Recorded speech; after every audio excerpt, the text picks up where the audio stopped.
Okay, so we've experimented with the pen tool. I can sense that most of you guys love the pen tool. I do know that it can be a little bit aggravating to use from time to time, but that's okay. You get into a touch with it, particularly when you're doing complex shapes like this that have just lots of curves to it. I mean, you get there. It just takes a little time. So the next thing is the only other thing I wanted to show you guys with vector. And there's lots of functionality. Some of it's kind of silly in here and what it does, but there's one here that's called the Shape Builder tool, and it is super duper good. So let me show you. Let's say that I had this ice cream cone, right?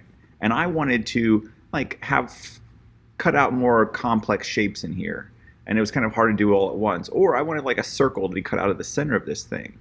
It's very easy to do, and that is to just create another shape. So I'm going to create another shape. Let's deselect my ice cream cone, and I'm going to make another shape, and it doesn't even matter what color it is. I'm going to make it like red. Cool, made it gray, because I'm in grayscale. That's okay though, doesn't matter. So I'm going to put that there, and you know what, I'm also going to take the pen tool, and I'm going to, maybe come in here to make it look like that shape is, give it that kind of look, and a little bit of that kind of look. Oh yeah, it looks fantastic. Looks great. Okay, so I want to cut these sections out of that black shape back there. So if you just make your shapes whatever you want it to be, I'm even going to put let's change to like a rectangle tool. I'm going to do just like that. I'm going to select all of these things. So now it selects the ice cream cone plus all those shapes I just made.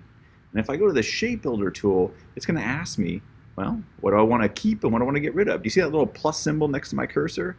That means I'm going to add, but if you hold down the Option button, you see how it goes into a minus? And I can delete out that section. And I can delete out that section. And I can delete out that section and that section. And each one of these become individual shapes that can be removed. See? Now, that is all one shape with all those pieces cut out of it. Isn't that cool?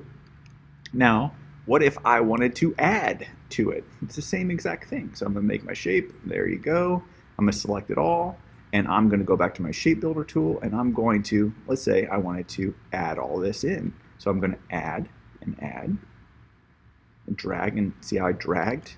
If I just click here and then drag upward, it's going to merge all these shapes into one shape. That's it. Isn't that cool? And then you can get into some really kind of interesting shapes when you, and I know this is becoming like a nonsense, it doesn't make any sense what we're doing, but you could, let's add a circle here, select them all, Shape Builder tool, and I'm just going to delete just this one. And it's a weird thing, but now that is cut out and there's nothing there. If you see that, there's nothing there. So using the pen tool, manipulating the anchor point to the direct selection tool, and then using the Shape Builder tool when necessary to make more intricate cutouts. The Shape Builder tool is exactly how you'd want to make this shape. So that circle that we made here and that little shape that we make here, you'd want to select those. You'd want to select these, Shape Builder tool, and then remove these sections of the eye. And then look, it's all now one piece, one big shape. So that's it, the Shape Builder tool.